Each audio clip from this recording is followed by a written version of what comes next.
Meu amigo era uma árvore. Quando se nasce em um lugar que foi chamado de canto do mundo, suas referências sobre o futuro se misturam com os contos malditos do passado. São essas histórias que sussurram de geração em geração, contando que, se você escutar atentamente, os colonizadores ainda repousam em nossos corações e mentes, pedindo para que odiemos nossa terra, para que nosso maior desejo seja deixá-la e encontrar outras possibilidades de vida onde, na verdade, a morte seja sinônimo do cotidiano.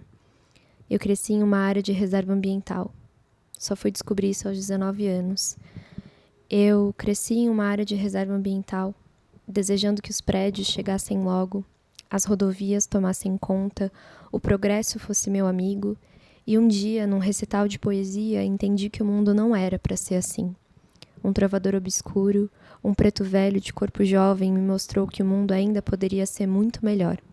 Se a comunidade estivesse presente, refizesse seu próprio caminho, se escutasse e olhasse para o próprio corpo como um território pulsante. Nunca nos faltou nada. Pode ser que sim. Uma escola melhor, um posto de saúde, saneamento para alguns, casas de alvenaria, um transporte em que não precisássemos dançar danças indesejadas com nossos vizinhos a cada ida para o trabalho. Mas nós fomos ensinados que o melhor seria ir embora. Em um mundo regenerado, o melhor é ficar. Criar raízes profundas, oliveiras doces, entender as medidas do pôr do sol que encontra suas primas montanhas no horizonte. Nesse recital, em um bar no fim do mundo, conhecíamos poetas, músicos, dançarines e palhaços. Nesse recital, em um bar no fim do mundo, entendíamos que a vida era possível quando sonhada junto. Vivíamos em estado de mais poderosa feitiçaria, essa que atiça os sentidos, essa que repovoa os imaginários. Em uma área de reserva ambiental, junto da nascente dos rios, nós reaprendemos a cantarolar. Mais importante ainda, nos ouvir, com a certeza de que ninguém mais estaria sozinho. Todos nós vivemos a regeneração da identidade. Um escritor martinicano estaria orgulhoso de nós se soubesse que convidamos o homem branco dentro de cada ume ao despejo. E criamos no presente de um infinito a sensação de que juntos éramos maiores do que qualquer história mal contada sobre o nosso passado, maior do que qualquer fábula de desenvolvimento.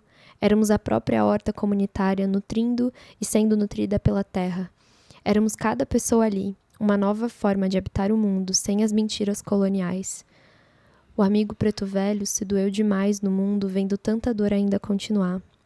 Esse amigo hoje é uma árvore que em uma segunda-feira reúne centenas de pessoas em seu funeral por rezas, poemas, canções, cânticos e lutas. Meu amigo é uma árvore. E árvores nunca morrem, regeneram. Olá, pessoas. Tudo bem com vocês? Eu espero que vocês estejam todos incrivelmente bem, na medida do possível e do impossível também. Aqui é a Midria, e esse é o segundo episódio de Ainda Existirão Poesias no Fim do Mundo. Eu pensei muito sobre como e quando fazer o episódio dessa semana, porque eu tô passando por um luto. Eu perdi um grande amigo no último fim de semana, e eu me vi num contexto de muitos questionamentos sobre a vida, sobre o tempo, sobre a finitude das coisas, sobre um senso de propósito em relação àquilo que a gente vive, né? E daí, na terça-feira, 3 dias depois que ele deixou a gente, eu acabei escrevendo essa poesia que abre o episódio de hoje para um concurso de poesia que eu estava há muito tempo pensando em me inscrever, mas não tinha pensado em nada. E aí, quando eu vi na terça, hoje é o prazo, e a única coisa que eu conseguiria escrever sobre naquele momento era sobre ele. E eu fui fazendo as conexões e entendendo o quanto esse concurso, que era um concurso de poesia sobre regeneração, né, cultura regenerativa, que é todo um debate que existe no campo da questão climática, né? De você pensar a regeneração daquilo que foi perdido e, ao mesmo tempo, não só, né, nas formas de vida mais óbvias que a gente pensa regenerar uma floresta, né? Um território que estava em seca, e aí você vai lá e reativa o ecossistema. Mas também regenerar as nossas formas de relação, regenerar o nosso tempo, regenerar o nosso corpo. E tudo isso andar num caminho mais sustentável. Essa palavra é péssima, né, gente? Mas equilibrado. Eu acho que é melhor do que sustentável. E aí, quando eu, na terça, olhei pro prazo e pensei no tema, e eu só pensava no meu amigo, eu percebi o quanto uma coisa tinha a ver com a outra. O quanto esse amigo foi uma pessoa regeneradora para muita gente. E é um pouco do que eu conto na poesia, né?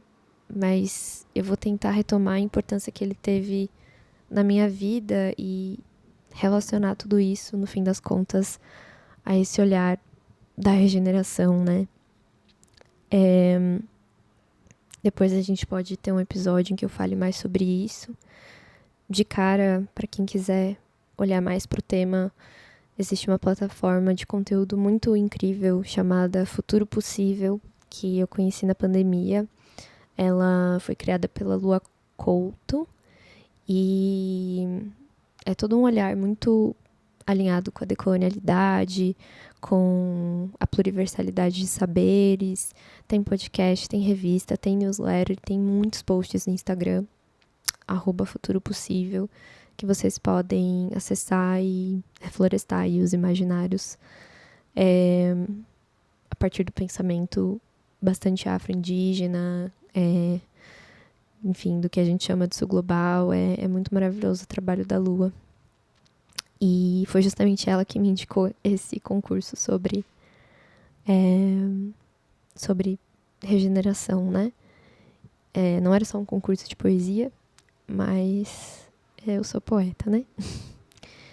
E aí, eu acho que vale resgatar a minha história, assim, com esse amigo, a importância que ele teve para mim e explicar essa poesia. E aí eu acho que esse episódio vai ser um pouco sobre isso, sobre essa significação do luto, porque não é nenhuma ressignificação, eu ainda estou significando ele, e honrar a memória desse amigo, registrar, né, essa existência dele e esse prisma pelo qual eu vi a minha relação com ele. Ele que era uma pessoa muito comunitária, muito presente, né, na relação com o próprio território, com as pessoas que estavam ao redor, e que realmente tornava a vida melhor para as outras pessoas. Era essa sensação que eu tinha, assim. E esse amigo foi o amigo que me fez ser poeta, né? Uma das pessoas mais importantes na minha trajetória com a poesia. Então, acho que esse é o tema desse episódio, né? Como eu me tornei poeta. E se ainda existem poesias no fim do mundo, é porque em algum momento a gente aprende a fazer poesia, né? Poesia não tá dada. Nem o fim do mundo. E, bom, eu nasci e cresci, né, no extremo leste de São Paulo, num bairro que se chama Recanto Verde Sol. Foi no bairro que eu cresci, mas eu nasci no mesmo distrito, no Jardim Guatemi. É até engraçado porque todo dia, em um dado momento da vida, quando eu estudava um pouco mais longe de casa, tinha que pegar ônibus, eu passava em frente à maternidade que eu nasci. E, enfim, então meu umbigo, eu não sei onde tá, mas deve ter caído por lá. E daí, nesse contexto, assim, minha família, uma família de classe trabalhadora, eu fui criada pela segunda esposa do meu pai, que é minha mãe, e minha avó, que é a mãe dela, e meu irmão, né? Ele é mais novo, mas fomos criados juntos. E nesse contexto, as narrativas que minha família conseguia trazer, né, e tinha acesso, e o que eu tinha acesso na escola também, sempre estudando em escolas públicas, majoritariamente nas escolas públicas estaduais da região, era o quanto o meu bairro, que é um desses bairros do distrito, né, do Jardim Guatemi, aqui em São Paulo, na Zona Leste, ele é, salvo engano, o que tem um dos menores índices de desenvolvimento humano da cidade. E isso se reflete, né? Ou, na verdade, isso é um reflexo da falta de muitas coisas. Então, a gente sempre teve uma questão muito grande com transporte, com a saúde, com a educação, com o lazer, com a cultura ainda mais. E dando um exemplo, né? Eu estudei em uma escola que foi considerada uma das piores escolas da cidade, num dado momento, assim, uma das piores escolas da rede estadual. E eu lembro muito dessa história que me contavam sobre o quanto a minha escola, num dado momento, né, antes de ser a escola que eu entrei e estudei, porque eu fui a primeira turma da primeira série dessa escola, tinha sido uma escola que antes era uma escola de lata. Eu não sei a veracidade total dessa história, né? Mas eu lembro de ouvir isso, assim, quando eu era criança. Antes era uma escola de lata, né? Agora vai ter uma escola de verdade. E aí, quando a gente entra nessa escola de verdade, né? Então, ainda que com o tempo tenham chegado muitas coisas, né, na região. Então, novas escolas, um centro de educação unificada, né? O CEL da prefeitura, que é um super lugar que tem piscina, que tem teatro, que tem biblioteca e afins. Nada disso apaga, né, os anos de negligência, as décadas de negligência do Estado em relação a esse território, que foi uma dessas periferias alargadas, né, de São Paulo, assim, e largadas também pelo poder público. E aí, nesse contexto, a região, né, onde eu cresci, é uma região muito arborizada, tem muitas árvores, mas essas árvores, elas estão longe das casas, né? Elas estão normalmente nas montanhas, assim. Então, sempre teve essa presença muito grande do verde, das árvores. Tem chácaras, sítios, você vai entrando mais para dentro do bairro. Mas a minha relação e o meu olhar, né? E a significação que eu dava para tudo isso era uma significação de atraso. Era, cara, que atraso, sabe? Todo esse verde, essa estrada de terra e essa falta de saneamento para algumas pessoas. E tem um córrego, né, que passa perto de casa, assim. E é um córrego que foi assassinado, assim, que a gente não tem uma relação de troca com ele, né? E enfim, então o olhar que eu tinha era o olhar de fuga. Eu quero ir embora desse bairro, não vejo a hora da minha mãe conseguir guardar dinheiro, comprar um apartamento longe daqui e a gente viver mais perto da cidade, né, do progresso e do desenvolvimento e dos acessos e dos shoppings. E aí eu cresci com isso na cabeça. Essa escola, né, que eu comentei que era uma das piores escolas, ela ficava do lado de uma área da reserva ambiental, assim, então muita árvore do nosso lado, muito verde, mas um verde intocado, né, assim. Esses dias eu fui para uma reunião brasileira de antropologia, para a reunião brasileira de antropologia em Belo Horizonte, e aí tinha uma mesa muito legal que era sobre como as crianças poderiam ajudar a adiar o fim do mundo, né? A adiar a queda do céu. E um professor indígena, ele falou, olha, essa natureza que tem aqui no campus, né? Que era o campus da Universidade Federal de Minas Gerais, essa natureza que tem aqui, vocês acham que ela tá preservada, né? Ela tá preservada ou ela tá viva? Ela tá em relação, né? E aí ele trazia muito esse olhar de ser contra a ideia preservacionista de deixa lá, não mexe, não se relaciona, e aí tá cuidado. Era isso. A contraposição que ele fazia era entre preservação e cuidado.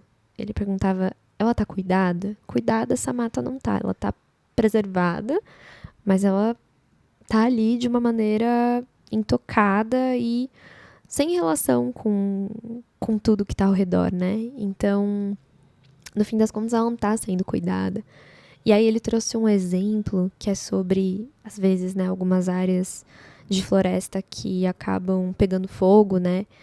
E é, não sei se só nas causas de incêndio naturais ou as causas de incêndio propositais, né? Enfim, para o desmatamento, mas ele contava quando uma floresta fica muito tempo sem ter queimas que podem ser feitas por populações indígenas, quilombolas, que têm uma relação, né, e que têm conhecimento sobre a necessidade de haverem queimas programadas dentro de áreas, né, de mata, para que essa mata se regenere.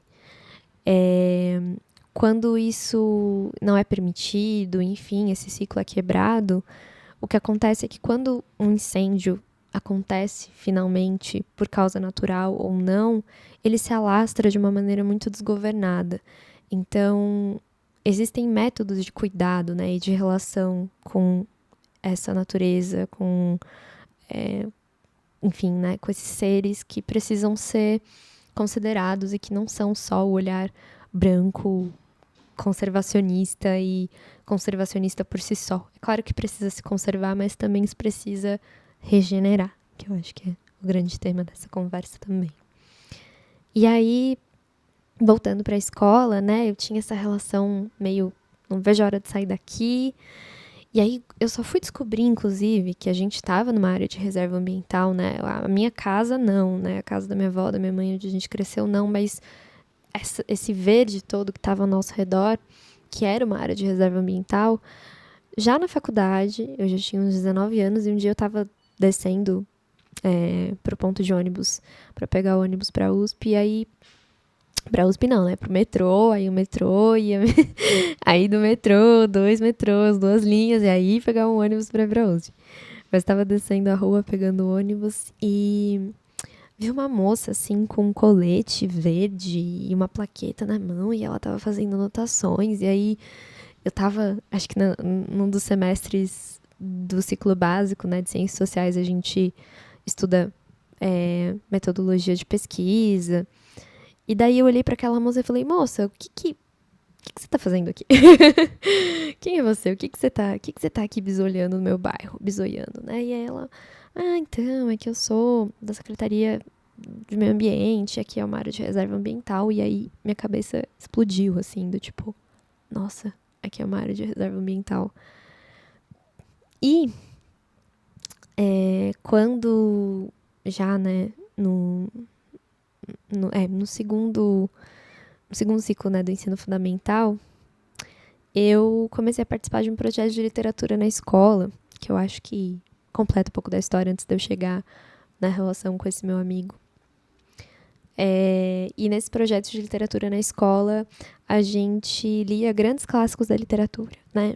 E esse projeto foi para a escola porque era uma das piores escolas, então eles mandavam esse projeto para as escolas que tinham baixo rendimento. E aí a gente lia Shakespeare, a gente lia Dostoiévski, a gente lia Guimarães Rosas, todos esses homens, né? Esses homens brancos. E quando a gente lia, a gente conversava e nesses processos de troca, né, de conversa, a gente ficava filosofando, né, sobre como aquilo tinha a ver ou não com a nossa realidade. E eu lembro que as primeiras poesias que eu escrevi, elas eram muito contemplativas, porque elas estavam nessa esteira, né, desses autores considerados clássicos da literatura, e no masculino mesmo, porque a maioria homens. Então, a gente também lia, sei lá, Carlos Drummond de Andrade, Mário Quintana, Clarice Lispector. Então, as referências que a gente tinha eram bastante limitadas. Eu acho que é isso, né? Esse cânone, essa ideia de universal, de aquilo que é bom, aquilo que é reconhecido, na verdade é extremamente limitado, né? Não é a periferia que é limitada, não é a margem que é limitada, não é a quebrada, não é a favela, é o cânone. O cânone é limitado, o cânone só olha para o próprio umbigo, o cânone é falsamente universal, né? É uma ideia de universalidade que não existe, na verdade, que é absurda, assim, né? Um outro hiperlink aqui, uma outra janela do ano passado, no primeiro ano do mestrado, a gente lia projetos, né, de todo mundo que está iniciando o percurso, né, toda a turma que entrou, a gente lia os projetos uns des outros e comentava, e um dos projetos é de uma bailarina que está fazendo mestrado como em antropologia, e ela está olhando para essa relação, né, de pessoas que estão na trajetória de formação dentro do balé para se tornarem profissionais e tudo mais. E ela trazia uma autora que já na década de 70, 80, problematizava esse olhar do balé como uma dança universal, né? Porque aí uma dança, por exemplo, uma dança afro-brasileira, né? Uma dança, não sei nem se dá para chamar assim, né? Não sei dos outros de países de África como é que se chama, se tem uma dança angolana, uma dança nigeriana, uma dança cabo-verdiana, não sei como é que se chamam, né? Mas ela trazia esse olhar, né, de que normalmente danças étnicas são consideradas as danças para além do balé. E o balé é considerado essa dança elevada, né, a mais alta expressão, quando na verdade ele é extremamente étnico também. Ele foi criado num contexto da realeza francesa, para os reis, rainhas verem, e é isso, e não tem nada de neutro no balé, né? Então, eu acho que tudo isso para fazer o link de que, de certa maneira, esse olhar, né, desenvolvimentista, do progresso, da narrativa capitalista, colonialista, que se impõe como universal, que se impõe como muito boa para todo mundo, tá plenamente enviesado, né? É plenamente enviesado, é plenamente tendencioso e, como dizem hoje, né, ideológico. Existe uma ideologia do progresso que foi ensinada pra gente, né? E é muito difícil se desprender disso, né? Se desvencilhar desse olhar meritocrático, etc. E por aí vai. Eu quero falar mais disso no outro episódio sobre o tempo, né? E sobre a nossa relação com o tempo e produtividade e essas coisas todas. Eu acho que a gente tem muito, muito, muito, muito para conversar. E aí, bom, quando eu já estava no ensino médio, muito dessa referência, né, desse lugar muito branco, muito europeu, etc., eu conheço um sarau no meu bairro, que é o Sarau do Vale. E talvez eu me emocione em algum momento.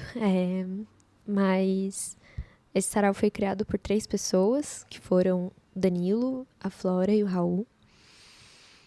3 pessoas negras, moradoras do bairro, que estavam ali de maneira propositiva, pensando um espaço para a gente estar junto e trocar cultura e trocar arte, trocar lazer, trocar alegria, né? Trocar sorrisos.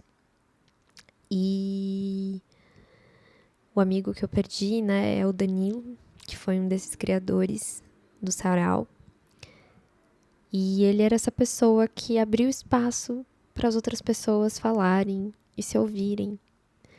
Eu acho que a partir do momento que eu passo a frequentar o sarau, eu passo a entender as múltiplas possibilidades e a potência imensa que existe naquele território para o qual antes eu tinha um olhar muito adoecido, de falta, de ausência de, aqui não é um bom lugar, aqui na verdade tá faltando, aqui na verdade precisa chegar ainda, né? Essa espera constante de uma melhora, ou o jeito mais fácil é fugir, né? O jeito mais fácil é virar as costas para esse território, para essa terra que fez com que eu fosse quem eu fosse, né? Quem eu sou, né? Essa terra que se empresta pra gente viver junto dela, mesmo que a gente não tenha uma relação tão próxima com a terra no urbano, né? Mas tá ali, sabe? É a terra que a gente cresceu, é a terra que a gente viveu, e aí eu acho que esse senso de pertencimento, de identidade positiva em relação ao meu bairro, se deve profundamente ao Danilo.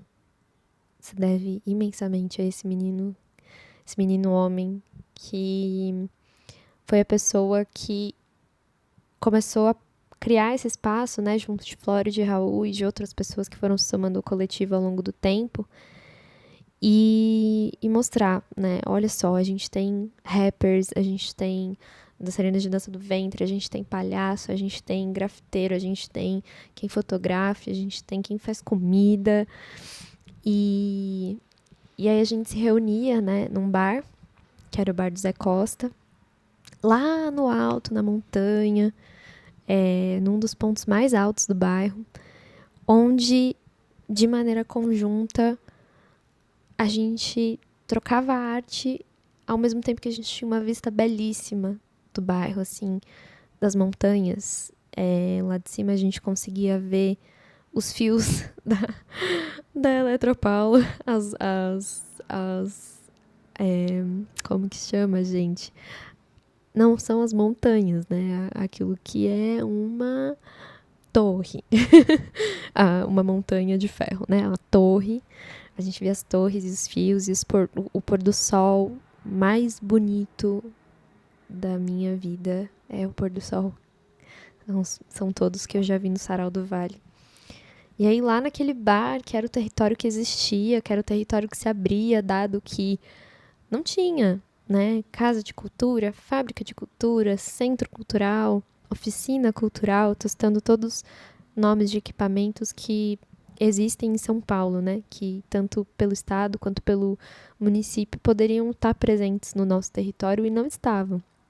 Biblioteca, nada disso estava ali. E o bar do Zé Costa foi o lugar que se abriu. Foi o lugar que a gente ressignificou e olhou e não, é isso, aqui é o bar, é o lugar onde a gente vai se encontrar. E aí acontecia lá, assim, e o Danilo era essa pessoa que fazia questão de toda edição do Sarau que todo mundo recitasse. E que dizia, não, Midria, vem cá, e agora, Midria? E me puxava pro microfone, mesmo sem me avisar antes, não, você vai recitar.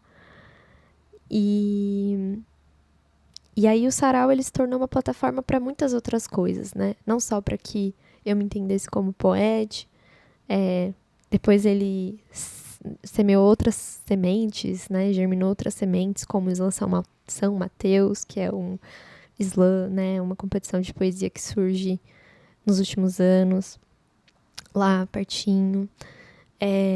Semeou produtores culturais, né? Como a Dani, que hoje é uma das principais responsáveis aí pelo Sarau. Semeou a possibilidade de que várias pessoas da quebrada vivenciassem uma vida de artista. E é muito revolucionário isso, né? O Danilo era um grande revolucionário. E eu acho que a revolução, a regeneração, elas andam de forma conjunta, né?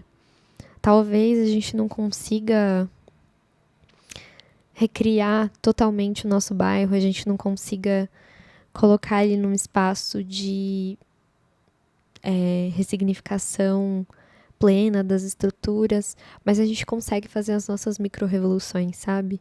Então, uma vez por mês, lá no bar do Zé Costa, e mais recentemente em vários lugares, em bibliotecas, em casas de cultura, em festivais, o Sarau do Vale estava lá, sabe?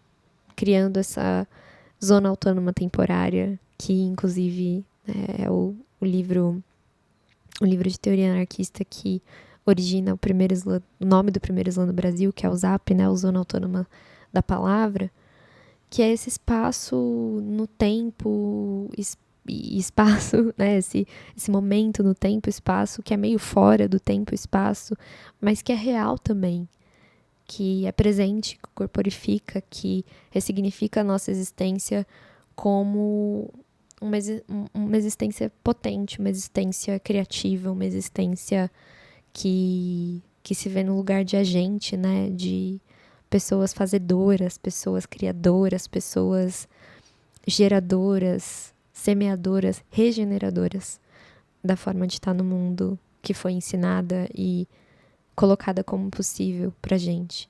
Então, não, a gente não vai só de segunda a sexta trabalhar, e aí quando chega o final de semana a gente vai no shopping, se tranca numa caixa, como diria o Krenak, né, que os shoppings fedem, se tranca numa caixa gigante que não tem vida, né, que depende totalmente de tudo que tá ao redor para existir, mas a gente vai lá e a gente passa tempo da nossa vida nesse lugar morto, que é um shopping, por exemplo. E ali no Sarau a gente tinha o nosso fim de semana com cultura na quebrada, com cultura de maneira coletiva, de maneira potente. E o Danilo foi essa pessoa que me ensinou muito sobre o coletivo, sobre viver em coletividade. E, de novo, uma das pessoas responsáveis por eu ser poeta hoje. Por eu ser poeta. Eu acho que esse episódio vai ser mais curto, mas eu acho que ele traz um pouquinho de uma reflexão que é importante para mim nesse momento, para processar o luto.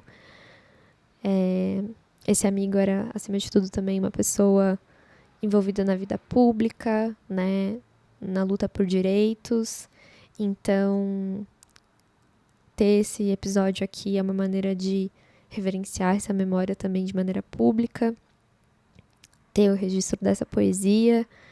E mesmo que talvez não necessariamente uma pessoa engajada com as causas ambientais, foi nesse espaço criado pelo Danilo que eu fui entender que o meu bairro tinha nascentes próximas, que eu fui entender a importância de ter uma relação mais harmoniosa, né, com o que está ao redor e não querer se isolar num espaço extremamente urbanizado de um prédio e achar que isso é a solução para todo mundo, quando na verdade talvez, como diria Nego Bispo, né, em A Terra Dá, a Terra Quer, o Minha Casa Minha Vida foi muito legal, mas, né, ele faz uma reflexão de que todo mundo foi despossuído de uma lajezinha, né, de um quintal, um espaço para plantar a própria comida, para ter uma relação com a terra. A gente não sabe plantar nada. Eu não sei plantar nada, gente, aqui falando aqui com vocês, eu sei plantar zero coisas. Li esse livro do Nego Bispo, A Terra Dá, a Terra Quer, e o Ideias para Adiar o Fim do Mundo, da Ailton Krenak, gente, me sentindo a pessoa mais inútil da Terra. E o A Vida Não É Útil também. E eu assim, meu Deus, realmente nós estamos fritos. Porque é o que eles falam, né? Se der alguma pane, alguma coisa, em poucas semanas quem vive na cidade padece. Não tem como, a gente não sobrevive. Porque a gente não tem relação com a terra mais. E eu fico feliz de ter conhecido esse amigo que me ensinou a olhar para a terra onde meu umbigo caiu de uma maneira mais bonita. Honrar essa terra, buscar cuidar dela na medida do possível, com a nossa arte, com as nossas palavras, regar ela de poesia, regar ela de sorrisos, regar ela de encontros e por aí vai. E é isso, gente. Eu esqueci de dizer, o Sarau do Vale também deu outros frutos. Eu fazia projetos, né, ainda no começo da faculdade, na escola que eu estudei, inspirado no Sarau. Ciclos, né, de formação, com temas como direito à cidade, a questão de gênero, questão racial, e a gente fez 2 saraus, um sarau homenageando Marielle e outro homenageando Carolina Maria de Jesus. E, né, dessa galera que participou desse sarau, que eram pessoas um pouquinho mais novas que eu, algumas delas foram para a faculdade, foram, né, estudar, seguir o seu caminho, e eu acho que isso é a continuidade, né, dessa regeneração.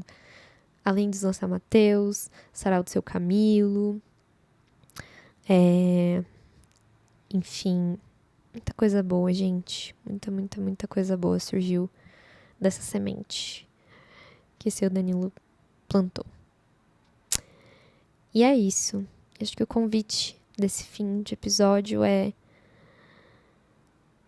pense, né, a sua relação com a terra onde você nasceu, cresceu. Pense os caminhos, né, para regenerar.